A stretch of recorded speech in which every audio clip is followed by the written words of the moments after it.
All right, hello everybody. Thank you so much. Hi, thank you so much for joining us tonight.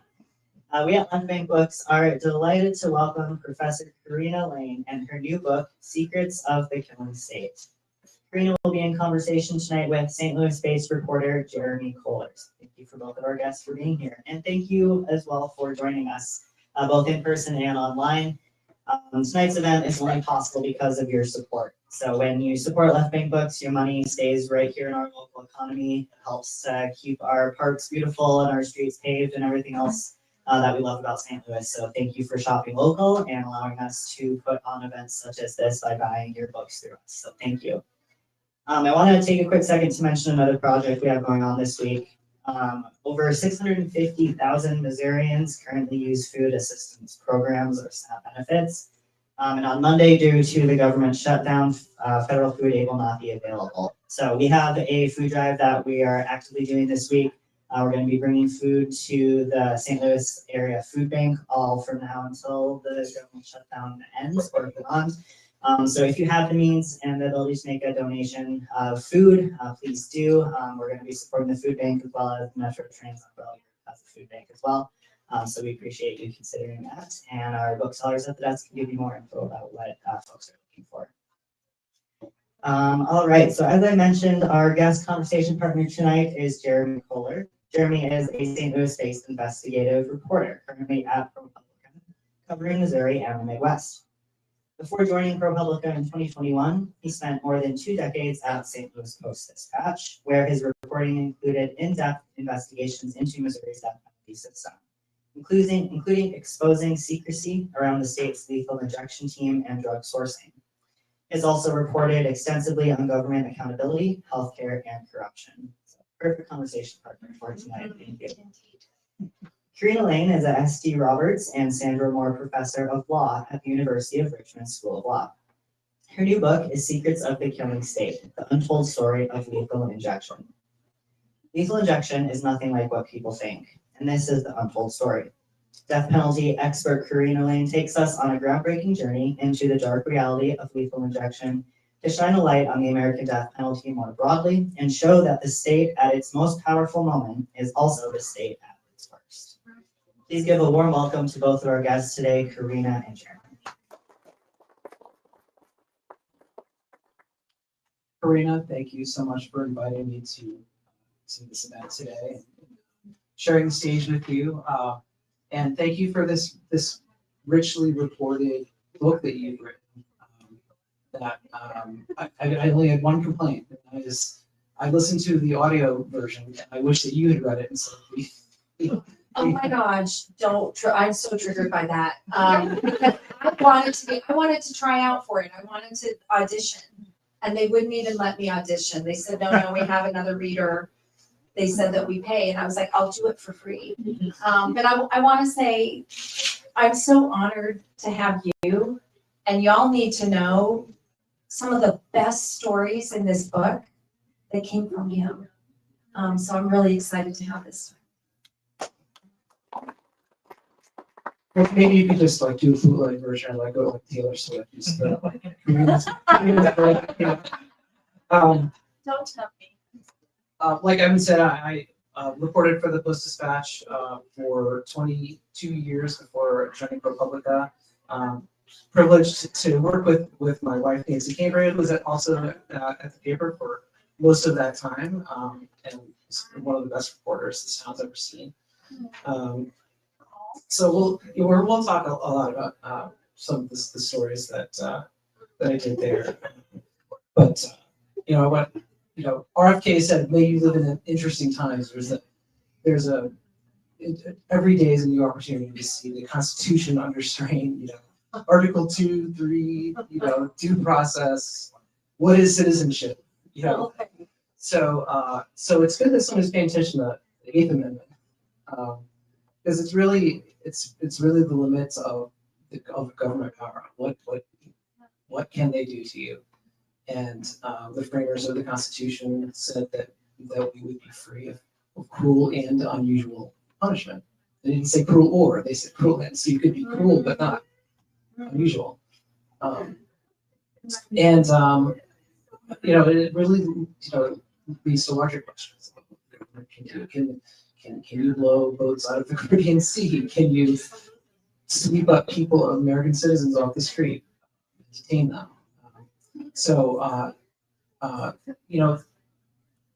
The concept of cruel and unusual punishment, when you talk about the lethal injection,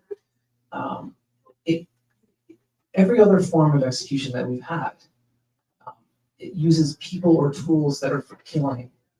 The electric chair,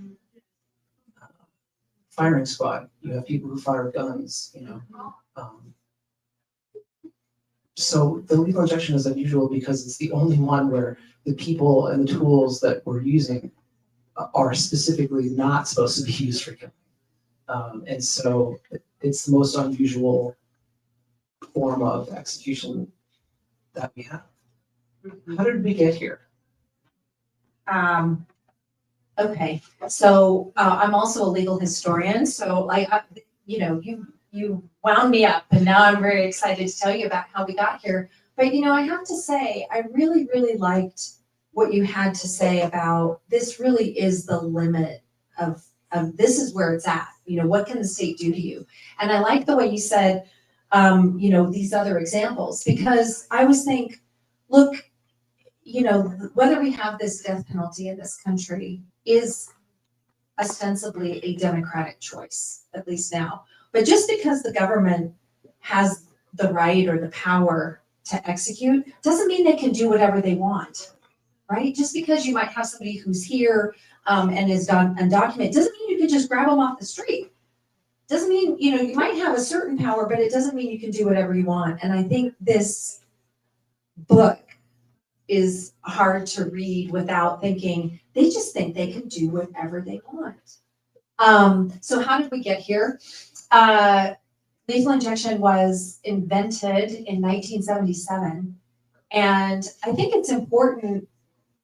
I think the larger context is important because the Supreme Court had struck down the death penalty in 1972 as it was then existed, as it was then practiced, and then brought it back in 1976. So we've got this brand new death penalty in 1977 when lethal injection was invented.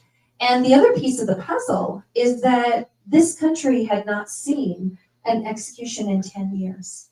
The last execution was 1967. So to just think about how unusual it would be if this country, just think about that, if we had not seen the state kill somebody on purpose, kill a prisoner for 10 years, and then they're trying to fire this thing up again, right? And so one of the things I found was legislators around the country talking about, we need to do something because we've got this delicate death penalty that has just come back, and we're not sure that the American public has the stomach for the sort of abject state, gross state violence that we see with the electric chair, or that we see with the gas chamber. Those were the two things they had. And another piece of the puzzle was kind of fun to find was that at the time, a federal district court had found a First Amendment right to televise executions. Now, it wouldn't last, but nobody could have known that. And so one of the things that I quote is legislators saying, there's one in Texas where he says, we can't have an electrocution in someone's living room, right? That's not going to go. And so, at that time they were thinking about, all right, we need, some were saying, well, we need a more humane way because it's gross violence. But others were saying, we need a more humane looking way. And I wasn't expecting that. The narrative that's so strong is, oh, this is all about a humane execution. I'm like, actually, not so much. It was absolutely just as much about a humane looking execution. And I'll just say, at the time, so they're like, well, what about a death by drugs? And they're asking their doctors, they're asking the state medical board, and nobody wants to play. And so they turn this, fast forward to Oklahoma, and a legislator turned to the state medical examiner guy named Jay Chapman, who famously referred to himself as an expert in dead bodies, but not an expert in how to get them that way. But he said he would help, and so he did. He came up with a 3-drug protocol that every state used for, I think, the first 35, 40 years of lethal injection. And I came across an interview where he was asked, well, how did you come up with the 3 drugs? Because, by the way, not a single one of those drugs is the same drug that we use for pets or that we use for physician-assisted suicide. So, like, that was one of my questions was, how did we even get here? And so I quote him in the book. He said, I didn't do any research. I just thought about what might be useful. He said, you wanted 2 drugs. If one didn't kill him, the other did. And the interviewer said, well, why did you add a 3rd drug? And he said, why not? I didn't do any research. Why does it matter why I chose it? Just freelancing. Absolutely. He was freelancing. Yeah. Well, That's how we got here. it's a perfect segue to what I reported on 20 years ago in Missouri. The death penalty was put on hold because one of the inmates was able to put the lead executioner on the stand, and they were able to ask him questions about how he does it. And the way Taylor case? this is Taylor, and so Okay. so this good, was guys. at this point, Missouri had an execution team that had a doctor in charge of a team. There was a nurse, and there were some other medical staff present, but their names were not known. And so in court, he was called Doe, Dr. Doe, and the way he described what he was doing was so troubling to the judge that the judge put the death penalty on hold in Missouri and said, let's take a look at this. Because the doctor said he himself was dyslexic. He sometimes mixed the drug names of the doses, and he just kind of freelanced, and sort of just did it by sight, until the person was dead. And Which is insane, well, right? That you could just do whatever you want and just make it up along the way. well, I had never really given much thought to like who are these people, and so I remember that we saw the AP story come that it covered us because it was in a federal court in Kansas City, so we weren't there. My editor Pat Gowan at the time turned to me and said, we got to do a story about this doctor. And I was like, well, I know. What's this? So I called Department of Corrections. I'd like to talk to Dr. Doe. And they said, we're not going to do that. And so, and I said, then I started invoking, I think I have a right to know who this person is, and so, so ultimately, I was writing a profile about someone who I didn't know their identity. And so, I did ultimately learn the identity, but it took, I knew I had little pieces. Someone told me that that the executioner had a family member who was an anesthesiologist at St. Luke's, and so I found there was like 27 anesthesiologists at St. Luke's, and then I ran like their family histories, and so I had already like identified like it could be this guy or it could be this guy, but then there were like enough clues in the court record. Because the Taylor's lawyers were getting information and filing redacted information into the court record. There was enough information about who the doctor, like he had been disciplined by the state medical board. He had privileges revoked from 2 hospitals. There was a couple, and I knew he was male. I knew he was a general surgeon. So using that process of elimination, I was able to find the doctor, and he denied it when I knocked on his door. He said, it's not me. Yeah. So I want to follow up on this because, I'm on this book tour, been driving around the country, talking about this book, talking about lethal injection, and Missouri's doctor is, there's so many stories in the book, but it's one of my favorite ones. Sadly. And so, here's this doctor, and I do want to kind of set it up because you're the hero in this story. But because it was once you found his identity that there were all of these other things. But just to kind of step back on it, they had litigated the lethal injection, the lawyers had, and the judge had said, okay, prisoners, you lose, state, you can go ahead, you can inject, and it was 5 grams of sodium thiopental. We could talk about the drugs, but the most important thing is it's 5 grams, it's the anesthetic. And the lawyers went back and said, okay, let's see how much they were injecting for the last 3 or 4, and it was 2.5 grams. And the state had the audacity to say, right, I was like, whoops, well, it is true, to say like, oh no, the chemical dispensary laws were wrong. We wouldn't be violating the protocol. We're not violating the law. We're doing it exactly as the court said. And the next day, the state has to send a letter to the judge to say, actually, the laws were right. We were injecting the wrong amount. And then you get this like, okay, well, we get to question this doctor behind the scene. Now, I have to tell you, I just came from Nebraska, and the lawyer, Eric Berger, was on this case and talking about your work, because he said, we questioned that we had this limited deposition and said, why are you injecting half the amount? And he said, well, I'm dyslexic, so I sometimes mix up the numbers. And that now, and now you can see, but it wasn't until your work. And by the way, Missouri stood by this doctor. Missouri was like, no, we have full confidence. Everything's great. And it was your work. In this doctor, the dyslexia was just the start. Tell us more. Yeah, he had privileges revoked from hospitals for lying about his discipline background. He had dozens of malpractice payouts. He also had settled a complaint filed by a girlfriend who had accused him of botching an abortion in a hotel room. There was just so much, and like he was really raised questions about like, is this the type of person that you want making sure that we're keeping people free from cruel and unusual punishment?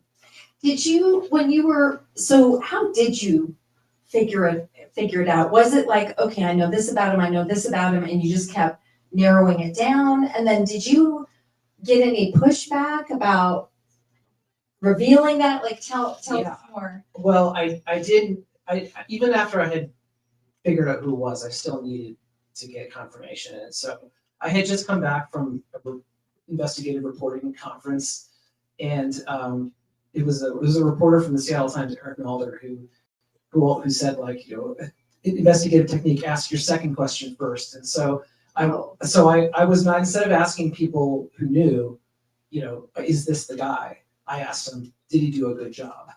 And so they were like, yeah, he did a good job. So I had 3 people from the Department of Corrections confirm that he was the doctor. But so then after we exposed him and all this fallout, the legislature met and immediately made it illegal to do what I did. They created a cause of action that any execution team member whose identity is exposed can sue and recover damages from the person who exposed it. Punitive damages, right? Punitive damages, which I then immediately violated because, and it was So proud of you. well, I knew that there was a nurse on the execution team who was on probation for felony stalking and actually had to get permission from his probation officer to leave the state to work for the federal government to put Timothy McVeigh to death in Terre Haute, Indiana. So I had the email chain with his probation officer. How did you get that? Sourcing. Sources, and Sorry, we're on tape. I Hi, was- everybody out there. I was somewhere out in the middle of Holland State Park, like 60, 70 miles from here, looking for someone, and they finally came home, and I started, this is somebody who worked for the Department of Corrections, and she called the cops. And she also had like my credentials she would give them back to me. So I got a call from the St. Genevieve Sheriff's Department like a couple days later saying that I was being investigated for harassment and trespass. And so our lawyers are like, just hang up. They can come get you. So it went away. And anyway, so then we did that story, and the paper very courageously wrote, Arnie Robbins wrote a note that went on page 1, why we're breaking the law. And what we think this is an unconstitutional law, and we're happily violating it.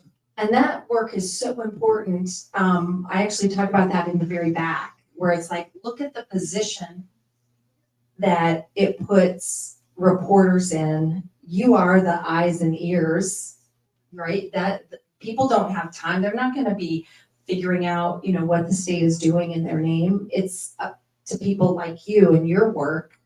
And so one of the things I always think of is, it is the Washington Post, slogan, but, democracy dies in darkness. I hear these sayings of, well, the people support the death penalty.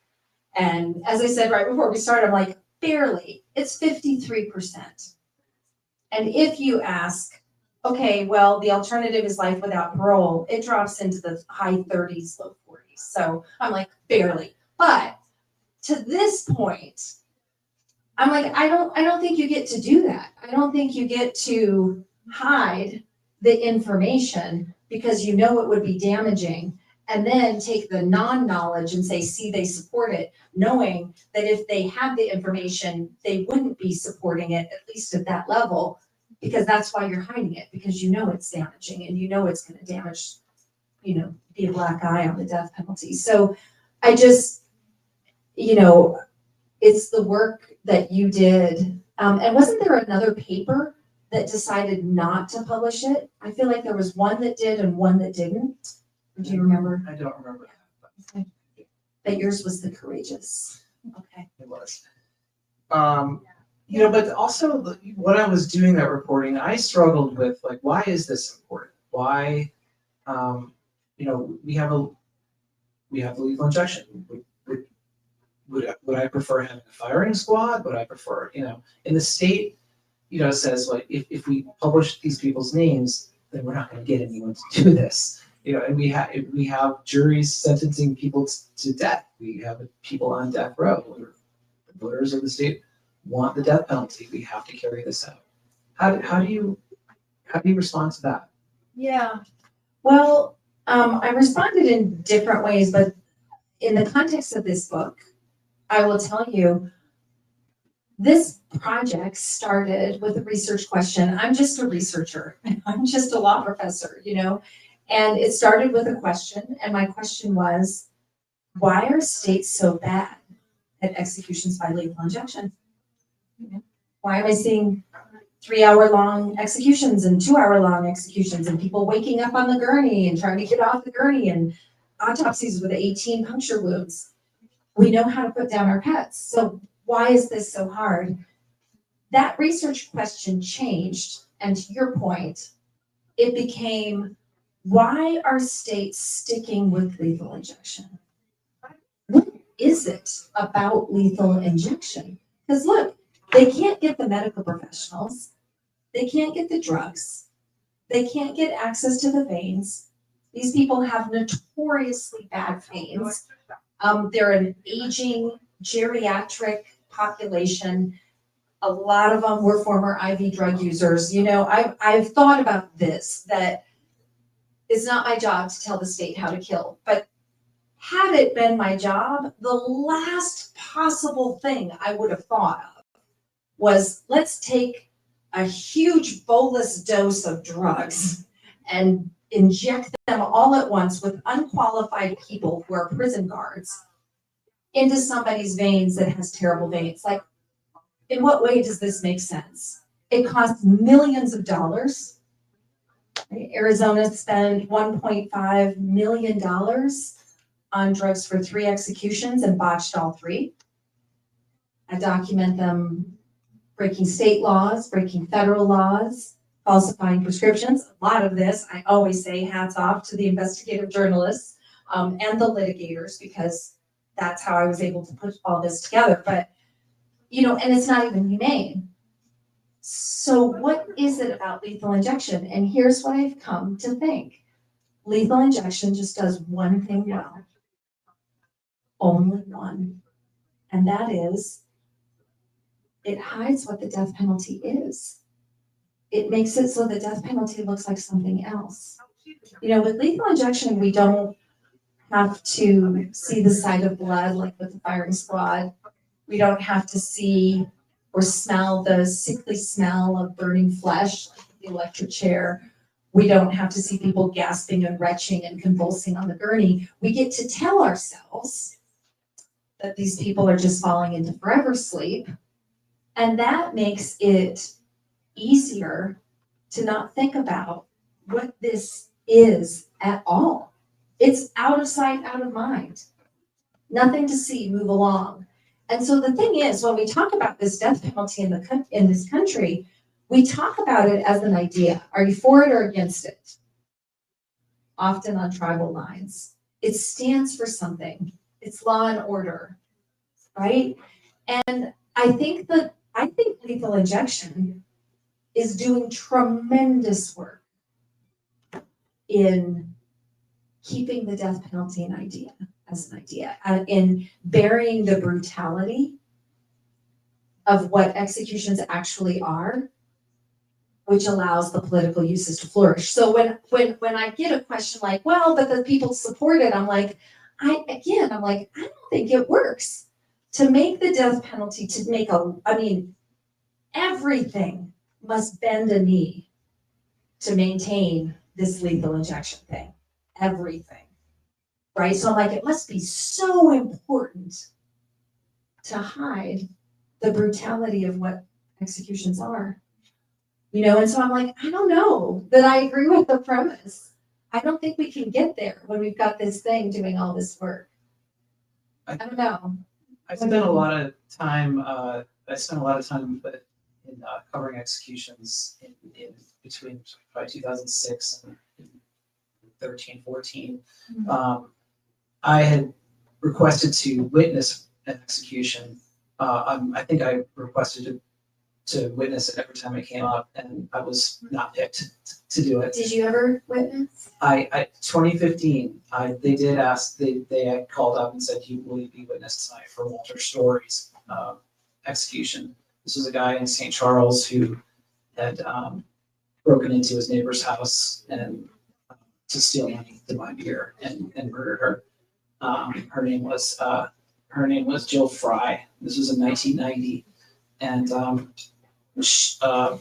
and I said yes, and I went and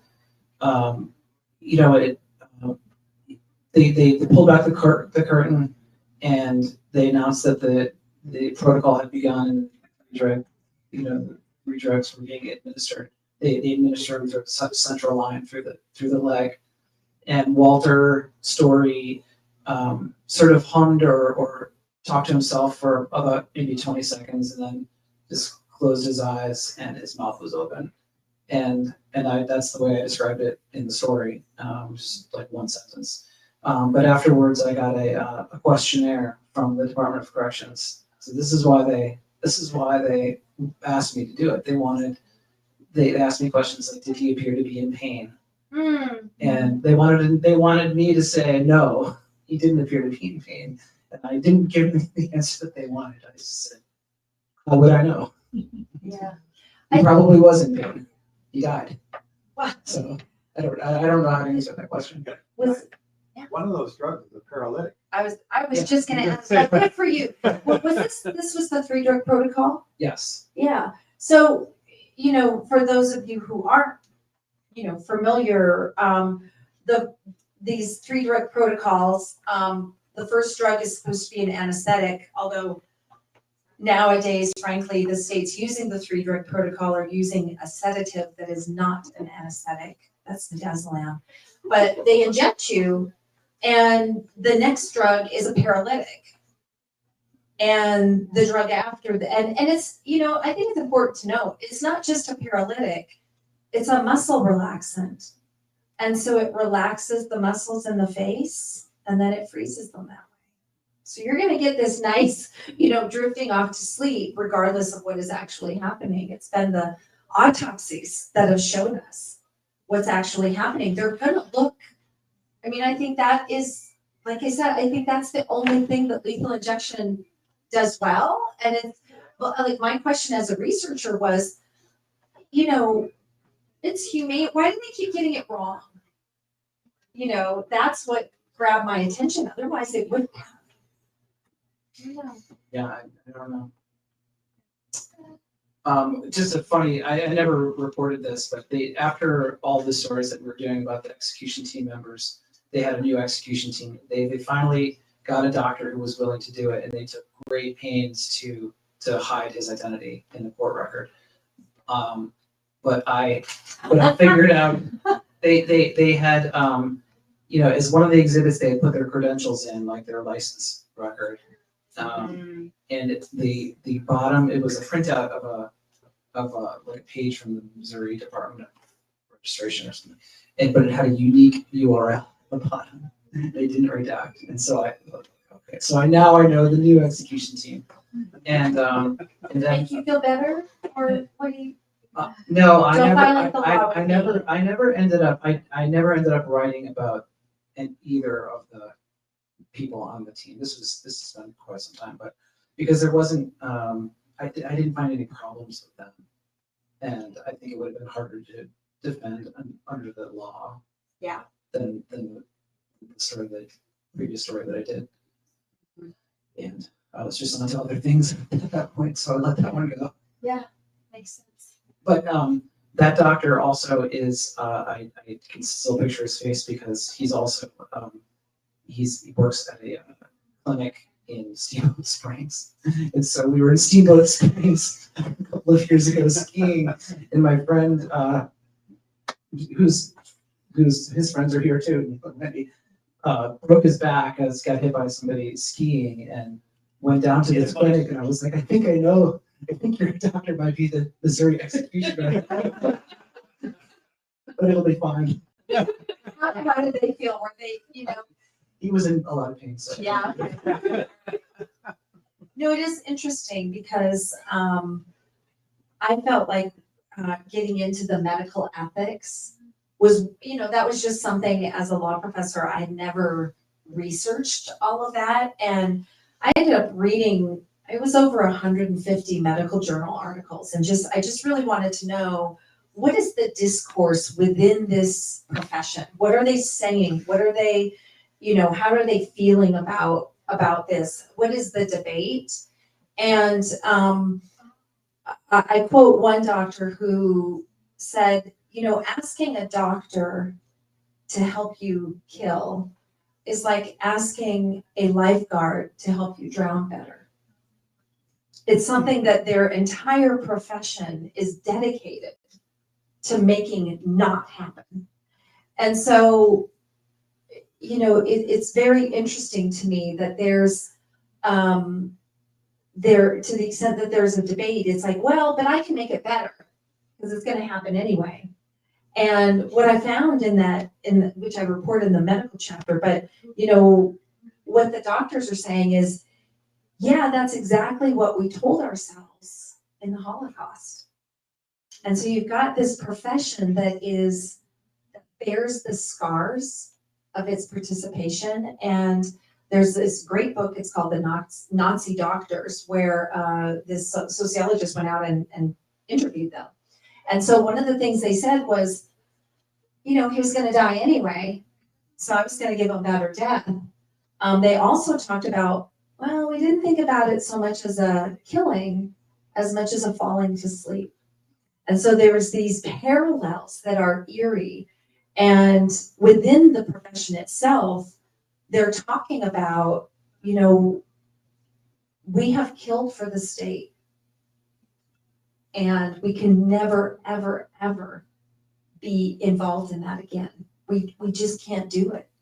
And so you might, we might find people who are outliers who will be like, yeah, we'll do it. But I think, your story of not just the dyslexic, malpractice-ridden doctor, but the nurse who had a felony stalking charge and I think a felony destruction of property charge. I think that's right. They're going to be, I would bet they would be outliers in other ways as well. The people that are willing to do this. Yeah, I don't know. Do you have in this book, is there one story or image that just, stands above the rest, that just bothers you, that, that you'd like to talk about? Thank you for asking. There's actually two, and one of them relates specifically to Missouri. So if you don't mind, I'll do both. One of the things that really haunts me about the book is where I talk about executioners, and I talk about the prison guards and the trauma that this is on them. And I didn't interview any of these people. I made a choice as a researcher pretty early on in my process to do the research as a legal historian would, to find all sources, and be able to cite my sources and such. So these were interviews that I found, but where they said, by the time an execution warrant comes down, it's 20, 30 years later. And I think of Mississippi just executed a guy this summer, 50 years on death row, 50 years, but they said, and I quote them, what they say is, at that point, we've gotten to know them as a human being. We know they're not the same person that they were. And I was thinking, well, I'm not the same person I was 20 years ago. Were any of you the same person that you were 20 years ago? And so, they say, we know that they could be safely housed. We know that when they come into the chamber, they are defenseless. And then we have to kill them. And they say, you can't expect that there won't be an effect from that. And so, one of the things that I document is like the depression, and divorce, suicidal thoughts, and alcoholism and drug abuse because of what we're asking someone to do as a job.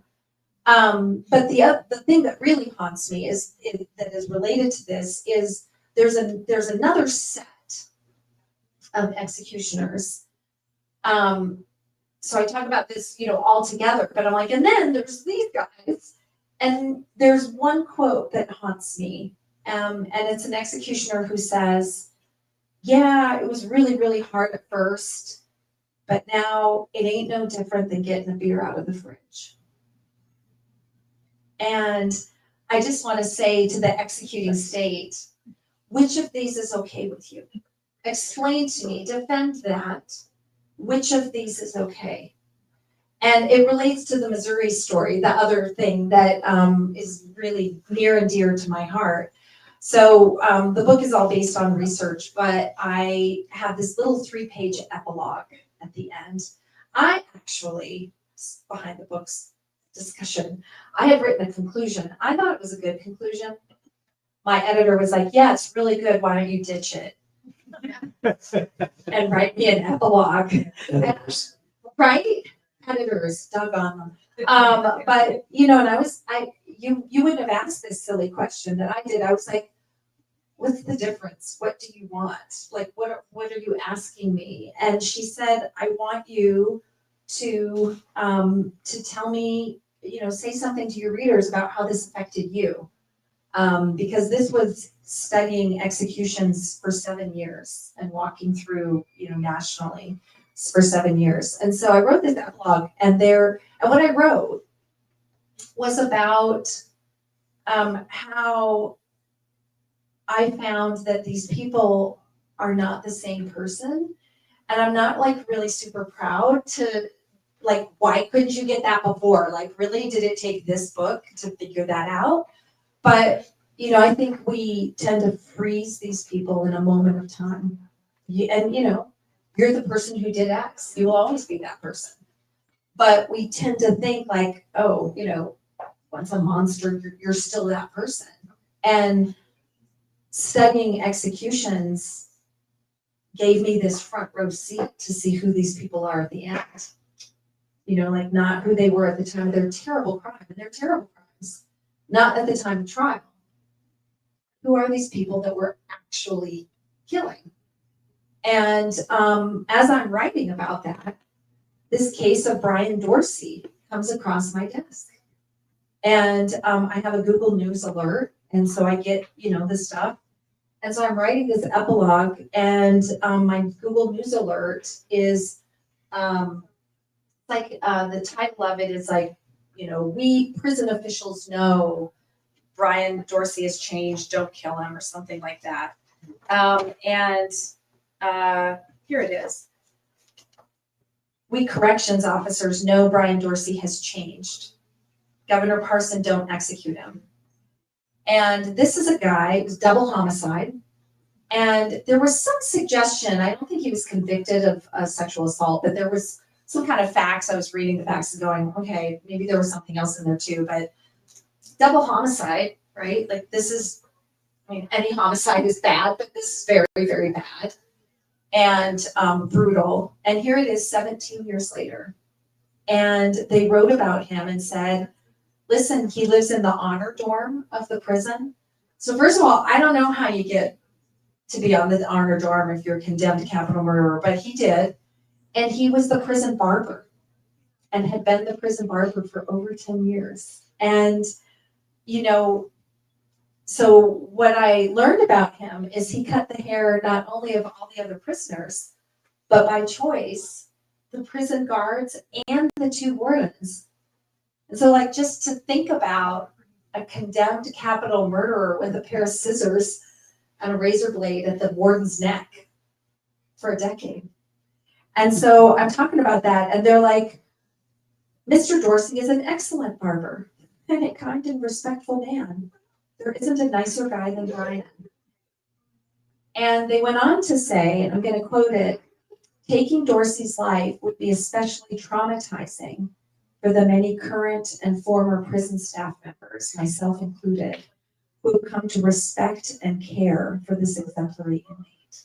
So, they're talking about how, people change, and that has implications. And so, it's all kind of connected together for me when you ask that question.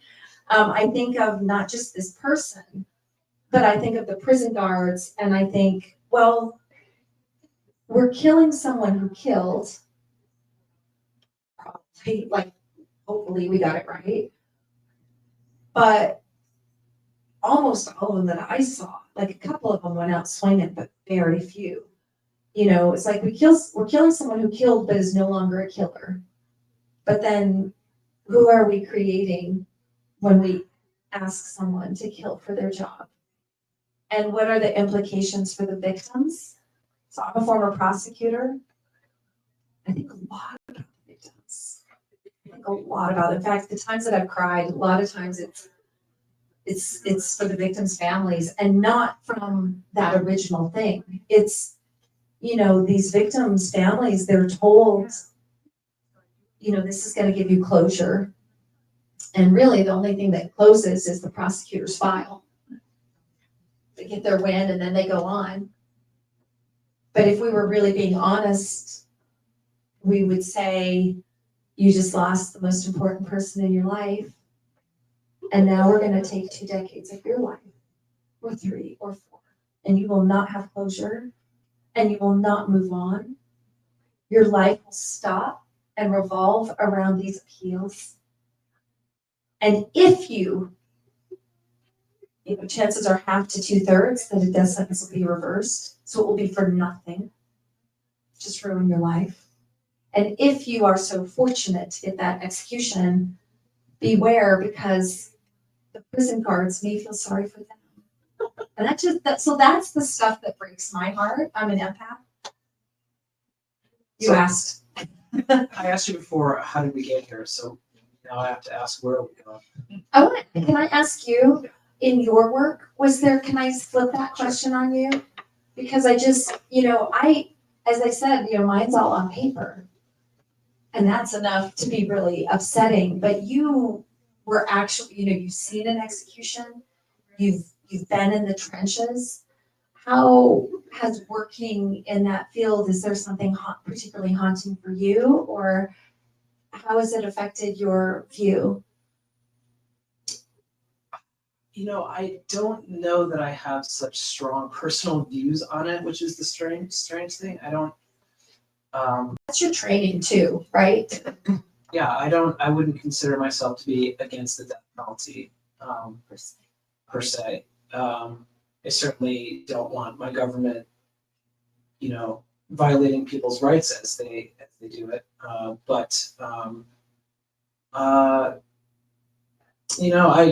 Like you, I think a lot about the victims.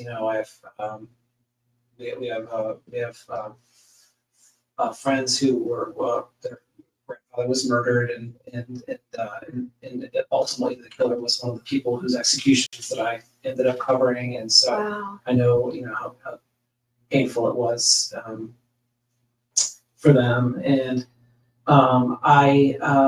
so I don't really know how to answer that question. I just was trying to open up as much. Fair. I was trying to Fair. open up as much as I could for the readers and Mhm. kind of leave the opinionating to others. Fair, So, totally fair. You asked where we're going. yeah. Probably next to their questions.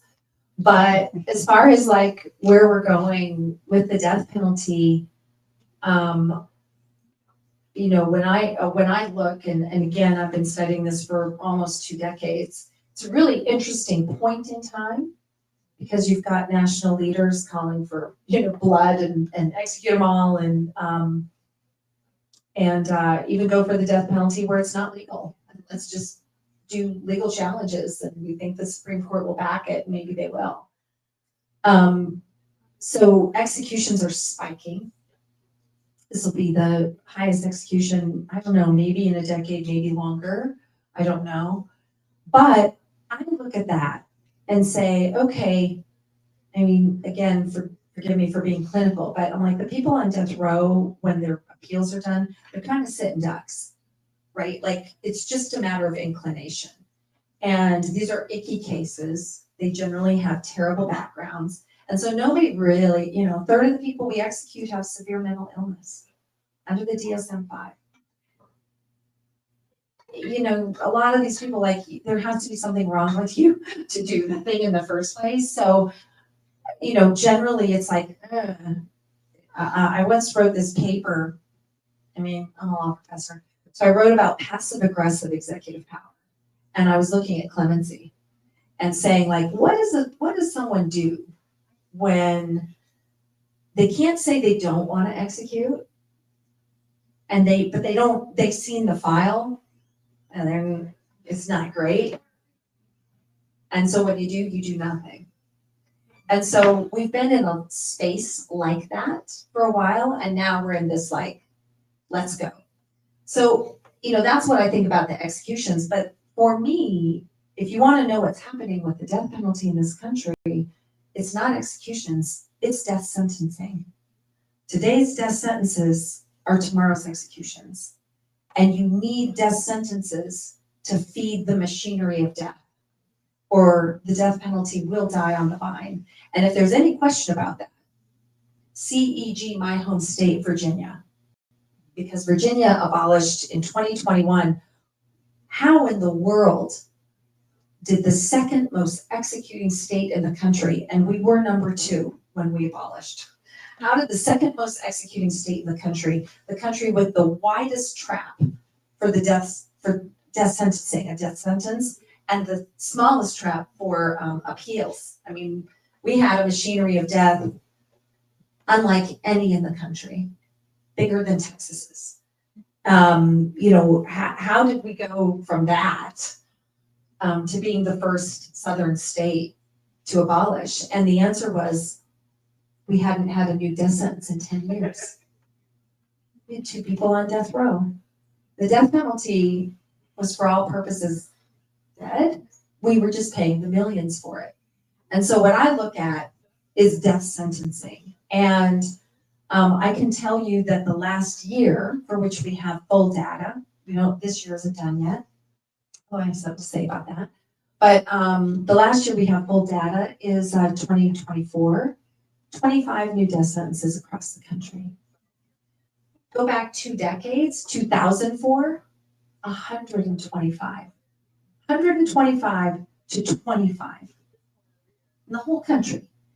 And what I have seen from tracking the death penalty is at some point, it becomes so unusual. Like people aren't acclimated to it. And so the juries are like, that's weird. You would have to be a serial killer. You would have to be this. And that's not your garden variety death case. It's just not, And so it's, where that tipping point is, where like juries just stop giving it, I don't know, but we're down 80%. And I've been tracking this year. I think we're down 25% from last year. Even as it's like execute everybody. A new death sentence just came out of Florida. Here's a interesting little fact if you want to know where we're at. New death sentence came out of Florida. The jury recommended death 8-4. So every state except for 2 in the country, it has to be unanimous. Florida had this weird little rule where it was like, okay, not quite. I think it was like 10-2, you could get a death sentence. Then there was the Parkland shootings and the big cases that didn't get the death penalty. And so Florida changed it and said, all right, we'll take 8-4. And it's like, what is happening is these super committed states, the ground is already not level. It was never level. But it's like, even then we can't get the death sentence. So let's make it even more, unlevel. And in my mind, that just tells you everything you need to know about, it's a tell of the state of the death penalty today. That's my view from studying it, but maybe it's different on the ground. I don't know. Should we take some questions? Yes, we should. Yes. Thoughts, comments, questions? Imagine you were working on this book as Alabama started nitrogen. So did that shift your view at all in terms of lethal injection as a method? It didn't, although you're exactly right. So this book, 7 years, just saying. And I literally had a moment where I literally said, stop the press. So it was going to press I'd been in the editing process. It was going to press. So I was seeing it for the last time. And Alabama had set the first nitrogen gas execution in the world, like a week in. And I said to NYU Press, give me 2 weeks. Like, I need to work this in. So the book is Untold Story of Lethal Injection, but there's actually 2 pretty good sections on nitrogen gas in the book. And one of them is because I say history is repeating itself. Jay Chapman made up lethal injection, said it's the most humane in the world. It just happened again. The nitrogen gas was adopted based on a 14-page report, double-spaced, unpublished, by 3 liberal arts professors.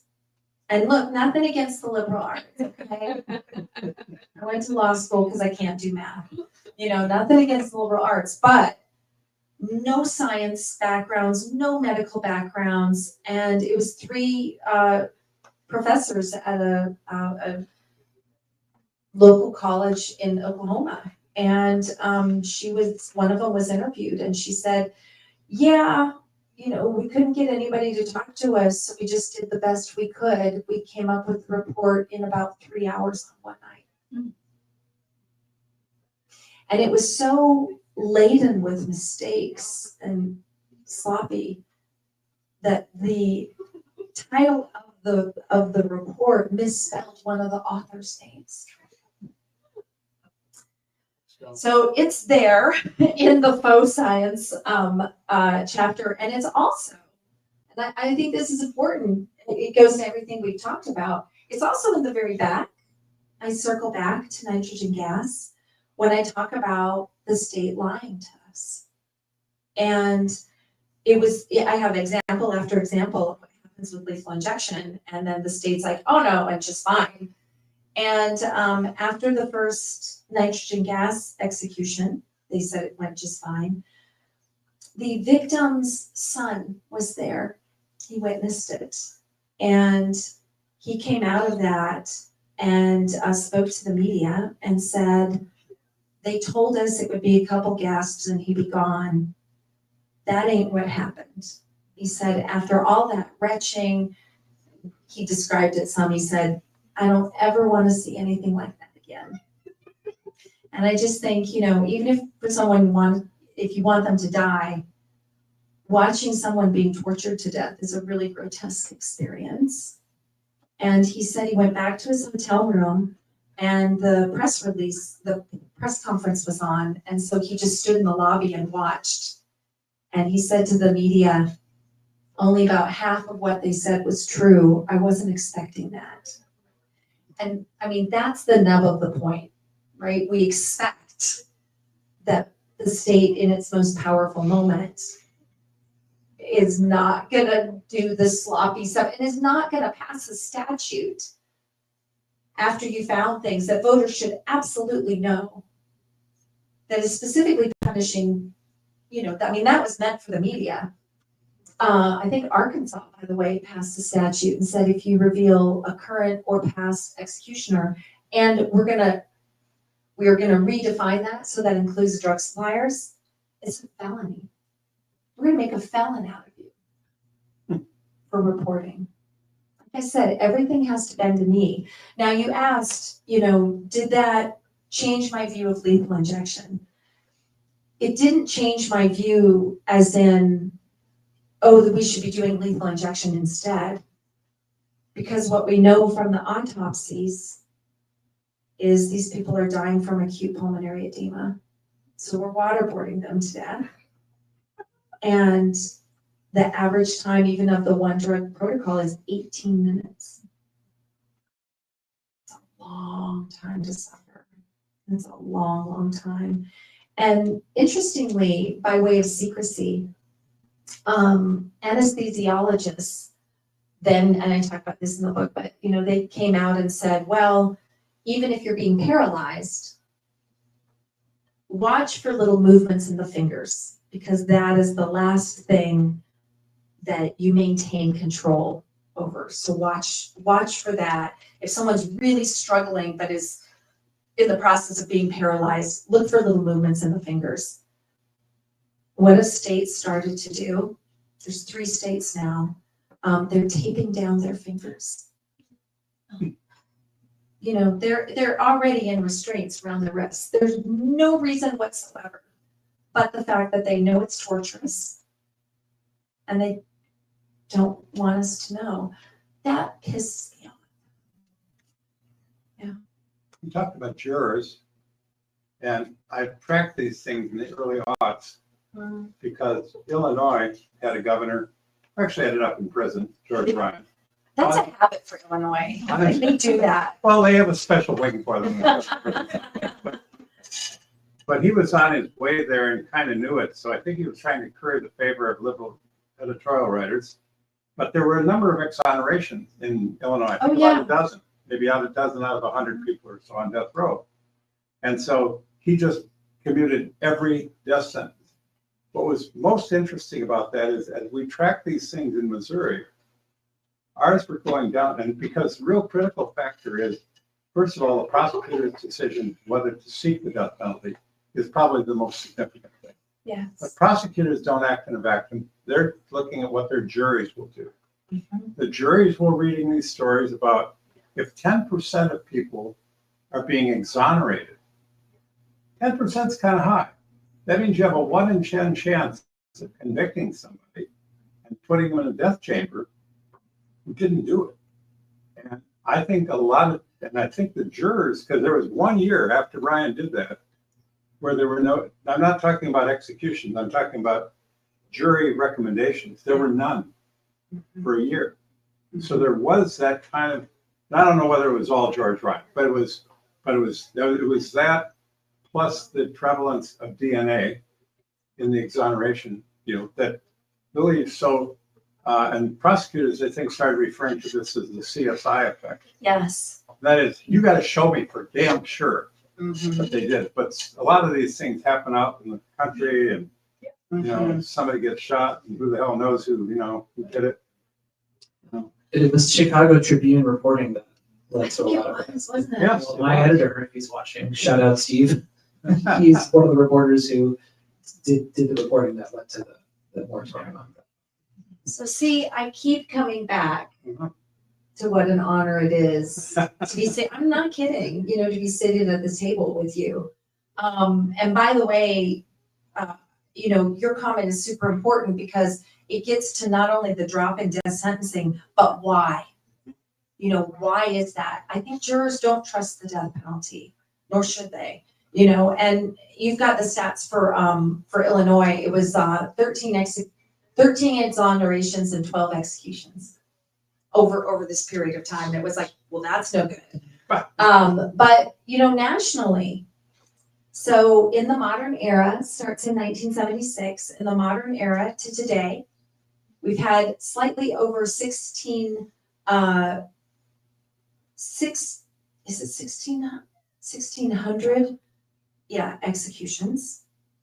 And we've had slightly over 200 exonerations for death row. So if you look nationally, for every 8 people we have executed, there is 1 person where we have admitted, yeah, sorry, we got that one wrong. 8 to 1. That is a terrible, terrible, terrible number. I don't know how that's defensible. I think the jurors themselves who serve on death juries have, I don't know if anybody's really studied this, but anecdotally, people are traumatized. Oh, by they're having to make that decision. absolutely. Yeah, there's this thing called the Capital Jury Project. A bunch of researchers who are asking people who have served on capital juries, and they have PTSD and all of that. One of the issues about this though is, so if you're paying attention to Texas, got the Robert Robertson case, right? And the thing is, this is the shaken baby case. And the thing about it is, at the time, the experts came in and said, oh yeah, there is no possible way that you could have this brain damage unless you were shaking them. Fast forward 20 years, it's like, oops. Actually, there's a lot of ways that this could happen, including organic brain damage. And the same was true with hair evidence, and the same was true with bite mark evidence. And so, I think part of the problem is it seems sure. And even then it's not sure. And now they're finding all kinds of problems, not with DNA, like DNA itself, but how easily you can contaminate the DNA and how easily someone else's DNA can get in there. And it's like, oh, actually that person wasn't, their DNA was there. Well, something else happened. And so I don't know, what is that movie where it was Tom Cruise and there was like the balls that comes down in the Sears? Minority Report, until we get a Minority Report. And even that went wrong. Time for one more question. Is there any state that has allowed evidence about the effect of these drugs into evidence at the sentencing hearing where the jury hears what actually happens to the person during an execution? Interesting. That's a great question, and I don't know the answer to that. I do not know. I can tell you though, when I came through North Carolina, I can't remember whether it was Chapel Hill or Charlotte, but a woman came up, I signed her book, and it was all tabbed, and I was like, this is very impressive. And she said, well, we're using it for voir dire. But the problem with voir dire is And then you lose jurors who could be helpful to you. You could. But Yeah. it would be helpful in the sentencing when you've got the jurors you're stuck with Yeah. and they hear what an execution is really like. And you've already lost the half. And you've already lost who them. don't believe in that. Right. Yeah. So that and even that was just a little brush with reality. That I've learned a whole lot from just driving around and talking to people who are actually doing this work in the field, the shoe litigators. And, again, I would say, my hat's off to the lawyers that created the records and the discovery, and to the investigative journalists who did it anyway and went through all of the barriers and even broke the law. Kind of. Created the law. Yeah, I created a law that they then broke. But anyway, yeah, so thank you for your work. Well, thank you for yours. Okay.